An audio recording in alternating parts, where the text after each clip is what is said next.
Kita buat baik pada seseorang, tiba-tiba orang tu nak pergi-pergi je tanpa mengucapkan terima kasih. Kan? Kita kata apa benda lah, malas aku tolong orang dah. Kan? Kita tolong orang, kita tolong orang volunteer. Jadi macam kewajipan pula. Tak tolong tu jadi macam jahat, jadi jahat pula kita. Kan? Malasan kali tak tolong orang. Kan? Dalam Islam, ajaran berbuat baik dia ada daripada dua dimensi. Ajaran berbuat baik datang ataupun difahami daripada dua dimensi. Contoh, saya bagi contoh, bersedekah, contoh kan. Dia ada dua dimensi. Okey. Dimensi pertama, salinkan biar kita faham. Dimensi pertama, kita yang baru nak membina, mana dimensi membentuk ataupun membina amalan tu. Contoh kita belajar pasal bersedekah. Hadis-hadis mengenai bersedekah.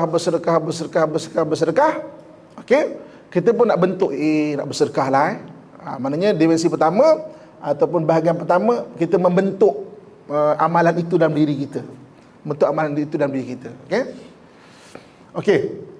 Dimensi kedua ataupun keadaan kedua adalah kita belajar hadis yang sama mengenai bersedekah.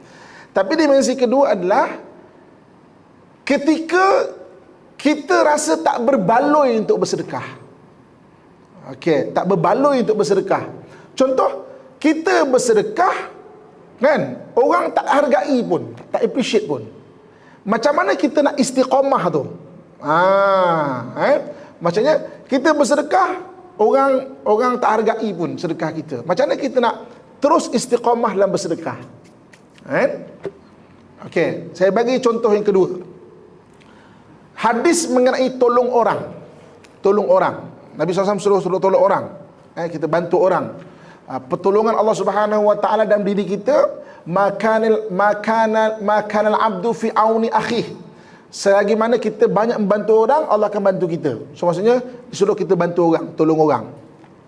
Okey. Kita membaca hadis-hadis, belajar kat kelas macam gini, kita kena tolong orang ni. So kita pun kena tolong orang. Jadi maknanya bahagian pertama, dimensi pertama, kita nak develop, kita nak bentuk. Maknanya bahagian pertama bentuk maknanya tabiat menolong orang. Kita pun suka tolong orang. Kita suka tolong orang. Bahagian kedua adalah istiqamah dia. Ketika kita rasa menolong orang tidak berbaloi. Baru-baru ni saya ada jumpa satu orang. Dia membantu orang. Satu orang tu kapalnya tenggelam, karam. Okey. Dia terjun nak tolong. Tapi tak dapat tolong semualah, meninggal orang kat bawah tu, dia kena persalahkan. Okey, jadi sampai dia kata, malahlah tolong orang lepas ni. Nampak tak? Faham tak benda situasi ni? Malahlah tolong orang lepas ni, aku tolong je. Apa maksudnya kita pula kena marah, kena apa semua kan?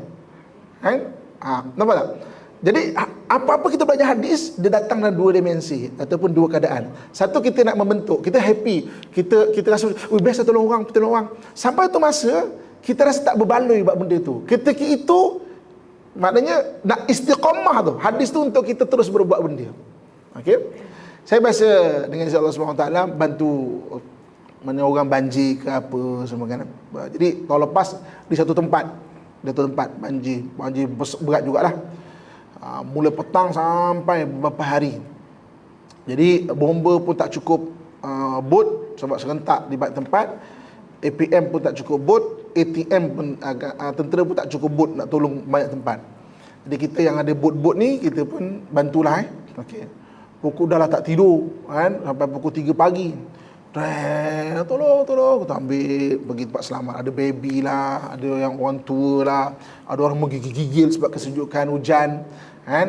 Mandi dekat banjir ni, dia punya temperature air lain tau daripada temperature air kat kolam ke, kat bathtub kita ke. Dia sejuk.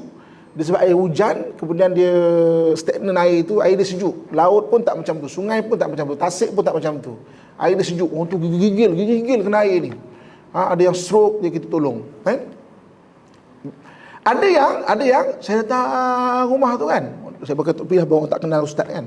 Maknanya datang kan. Dia kata, saya tahu, belakang tu terus jalan besar. Kan? Kenapa tak naik depan tu, belakang tu je? Tak adalah, nak rasa naik boat lah. Bak kata orang muda sekarang, kau rasa? Macam tu Okey. Ada yang kita datang, kita ni suka relawan je, tak ada kena-mengena, bukan tugas kita pun. Kita suka tengok, ustaz, kita tolong orang tua, baby lah, apa semua datang-datang. Apa ni? Kita tunggu dah berapa jam dah ni, 10 jam dah ni. Lambat betul lah. Asal cara patah balik je pun. Oh iya ke? Lambat Okey. Hadis menolong orang.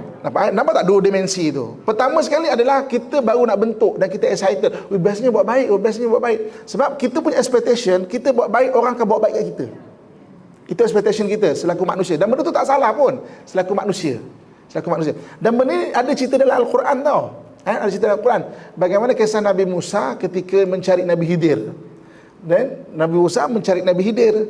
Dia kan bersama dengan satu orang, namanya dalam Quran Allah sebut Fata Musa. Fata Musa ni anak buah Nabi Musa. Dalam Quran Allah sebut Fata Musa ataupun budak kepada Nabi Musa. Kalau dalam kitab tafsir, orang ni adalah Nabi Yusha' bin Nun. Nabi Yusha' bin Nun yang sama-sama cari Nabi Khidir, kan berdua kan cari Nabi Khidir. Dalam surah Kahfi kita baca Jadi apa dalam Quran kita baca? Jadi bila sampai satu hari Nabi Musa sampai dapat jumpa Nabi Khidir kan. Nabi Khidir kata okey boleh. Maknanya kau ni tak akan mampu nak belajar dengan aku. Innaka lan tastati'a ma'iya sabra. Kau takkan boleh sabar ni. Sebab Nabi Musa ni dia kalau nak senang bahasa faham, bukan macam tu bahasa faham, dia ada reaksi spontan. Macam tadilah dia macam nak senang faham lah. Kalau kita baca sejarah Nabi Musa, maknanya nak senang faham bahasa macam tu. Mungkin tak macam tu, tapi nak senang faham lah. Jadi apa-apa dia terus konfront Nabi Musa ni. Jadi satu hari dia datang ke satu tempat, lapar, penat, minta makan kat satu orang. Baik-baik cakap je, tuan ada makanan tak? Kita lapar, penat sangat. Kena halau. Expectation dia, orang tetamu kan.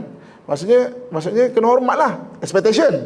Kena halau. Sakit hati. Macam nak faham sakit hati lah. Tak macam tu, tapi sakit hati. Lepas tu Nabi dia berkata, tak apalah, kita penat. Ada pondok lah. Musa, mari tolong aku bangunkan pondok. Nabi Musa kata apa? Dia tak tolong kita. Takkan kita nak tolong dia?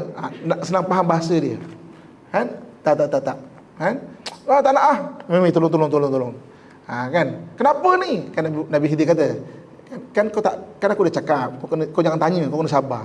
Innaka lan tastati'a ma'iya sabra. 3 kali. Tiga kali Nabi Khidir kata, kau tak boleh sabar lah, tak apalah, jangan ikut akulah. Macam tu lah, jangan ikut. Baru Nabi Khidir terangkan sebab apa. Rupanya bangunkan pondok tu, bawah pondok tu dia ada harta. Harta ni untuk anak yatim.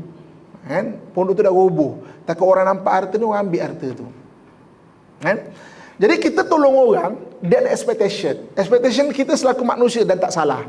Kita buat baik kat orang, orang akan buat baik kat kita. Tiba-tiba expectation kita tu, jangkaan kita tak sampai. Ini cabaran dia, istiqomah tu. Macam mana kita nak berterusan untuk buat baik. Dan bila kita baca hadis apa-apa, dia dua benda. Satu ketika kita bentuk, satu lagi ketika macam mana nak terus konsisten dalam keadaan kita rasa tak berbaloi buat benda baik. Tak balik buat benda baik. Macam nak terus konsisten. Jadi Nabi SAW ajarkan ketika, wahai Rasulullah, ajarkan kepada aku satu perkataan yang aku tak payah tanya sesiapa dah, cukup untuk aku amalkan Islam ni. Nabi kata apa? Amantu billah, kau beriman kepada Allah. Maknanya belief system kau kena kuat. Memang buat kerana Allah Subhanahu Wa Taala. Sebab buat kerana Allah lah yang akan buat kita konsisten buat tu benda tu. Yang kedua, istiqomah lah buat benda tu. Dalam keadaan kita rasa tak berbaloi, maka istiqomah lah, teruslah buat baik. Saya yakin ibu-ibu, kakak, ayah merasai benda itu. Kita buat baik pada seseorang, tiba-tiba orang tu nak pergi-pergi je tanpa mengucapkan terima kasih. Kita kata apa benda lah, malas aku tolong orang dah. Kita tolong orang, kita tolong orang volunteer, jadi macam kewajipan pula. Tak tolong tu jadi macam jahat, jadi jahat pula kita. Malasan kali tak tolong orang. Kita tolong masjid kan, kita tolong basuh pinggan ada 100, kita dah basuh 30. Penat lah, kena marah pula. Siapa nak habiskan ni? Kita volunteer je kan. Tak berbaloi, malas kali aku nak datang. Nampak tak? Macam mana buat tu kerana Allah menjadikan kita tu rasa berbaloi. Okey, dan istiqomah satu benda tu. Kan? Jadi maknanya aman tu billah. Nak buat satu benda tu, belief system kita kena betul. Memang buat kerana Allah Subhanahu Wa Taala. Dan kena istiqamah. Istiqamah ni konsisten buat tu benda tu. Sebab istiqamah ni walaupun dia amalan tu kecil, tapi kalau kita konsisten buat benda, dia banyak kebaikan amalan tu untuk kita tu.